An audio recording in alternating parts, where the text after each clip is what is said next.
Hello.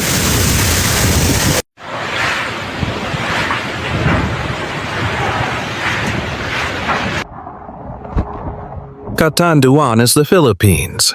On the 9th of November 2025, the eastern coast of the Philippines faced the full force of Super Typhoon Uwan, known internationally as Typhoon Uwan. With sustained winds reaching 185 kilometers per hour and gusts near 230, the storm struck the island provinces of Catanduanes and Camarines with devastating intensity. More than 100,000 residents had been evacuated in advance as authorities raised signal number 5, the highest storm warning in the country.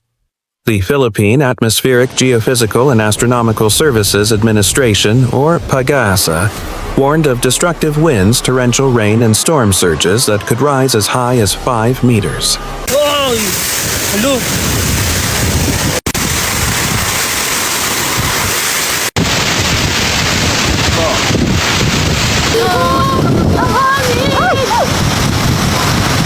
Grabe, last na guys, oh.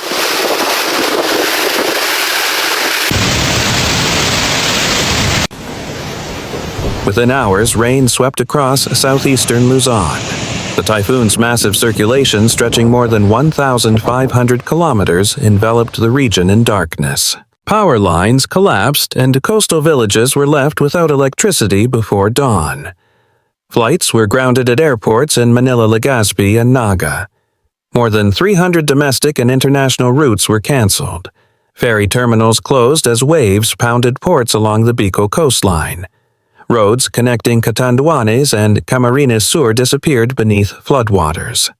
Across the region, winds howled through palm groves, bending trees until they snapped. Roofs were torn from houses and rivers overflowed their banks, transforming farmland into wide brown lakes.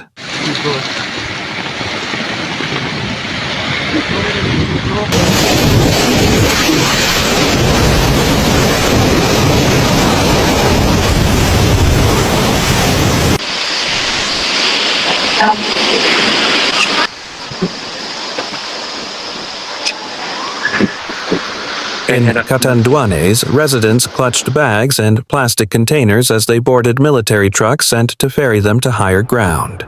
At temporary shelters set up in schools and churches, families huddled together listening to the roar of the storm outside. Videos shared by local media showed streets turned into rushing streams, walls collapsing under the weight of water and vehicles half submerged in flooded intersections. The pounding rain muffled every other sound. Emergency hotlines received hundreds of calls through the night. In the coastal town of Barras, rescuers struggled against fierce winds to reach stranded families. The Philippine Coast Guard reported several areas isolated by rising waters with bridges washed out and roads blocked by fallen trees. Trời ơi, bơi!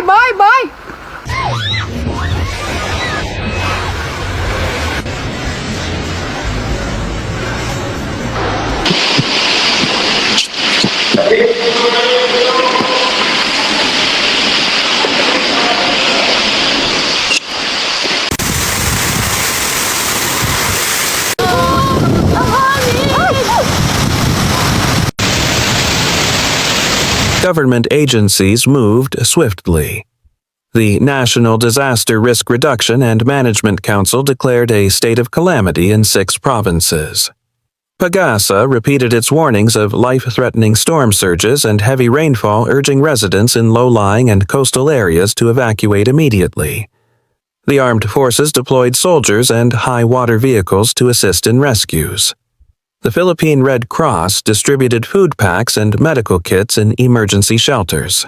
Police units joined evacuation efforts, clearing blocked highways and escorting supply convoys.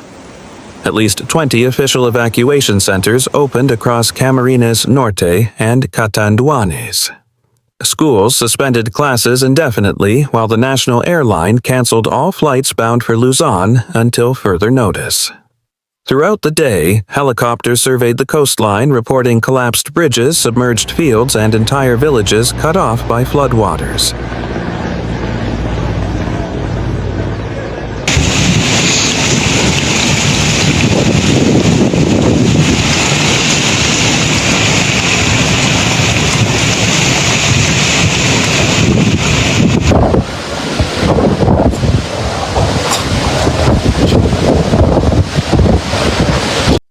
Super Typhoon Uwan arrived only days after Typhoon Kamaegi ravaged the same region. Kamaegi had killed more than 200 people in the Philippines and left widespread destruction before moving west toward Vietnam. In central Vietnam, fishing villages were left in ruins. Hundreds of lobster farms were destroyed, and nearly 3,000 homes suffered damage. About 500,000 people lost electricity as the storm passed through. The back-to-back impact of Kamaegi and Uwan strained local recovery efforts. In the Philippines, authorities warned that saturated ground increased the risk of landslides, particularly in the mountainous parts of Bicol and eastern Visayas.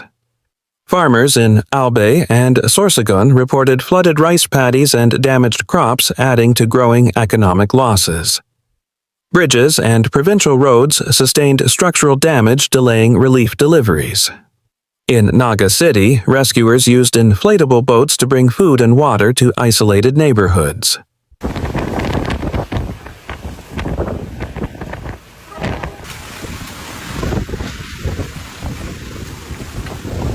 As evening approached, Pagesa extended its highest warning across 9 provinces.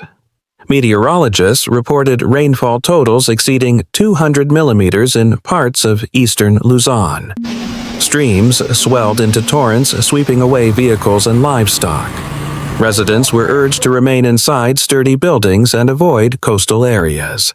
Authorities warned that even after the eye of the storm passed, strong gusts could continue through the night, posing new dangers from falling debris and unstable structures. In Metro Manila, heavy rain bands reached the capital by nightfall. Flooded streets forced drivers to abandon vehicles while emergency crews worked under flashing lights to clear drains. The government hotline reminded citizens to monitor official advisories and avoid spreading unverified information online.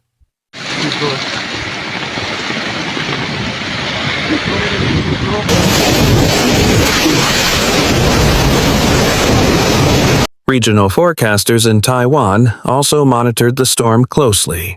The Central Weather Agency announced plans to issue sea and land warnings as Uwan moved northwest toward the South China Sea. The system was expected to approach central Taiwan within 2 days. Forecaster Chang Chun-yao noted that the storm's path could shift, but preparations were already underway for possible landfall. Scientists have long warned that typhoons in the western Pacific are becoming stronger and wetter as global temperatures rise. The back-to-back storms of Kamaegi and Uwan offered a stark reminder of that trend. Warmer ocean surfaces supply more energy to developing systems, allowing them to intensify faster and maintain destructive strength longer.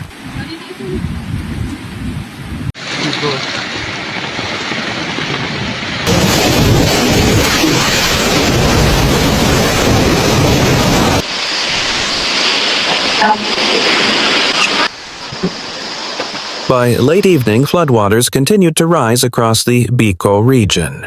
In Camarines Sur, entire neighborhoods disappeared beneath waist-deep water. Emergency shelters filled to capacity. Power outages stretched into the night, leaving towns illuminated only by flashlights and mobile phones. The Philippine government urged residents not to return home until local authorities confirmed safety.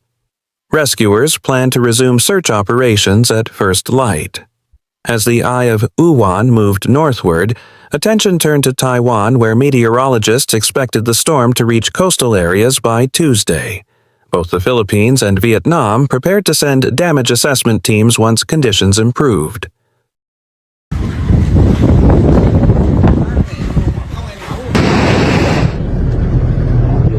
Nguy hiểm hồn hồn. Sợ quá mọi người ơi. Cẩn thận nha. The night ended with uncertainty.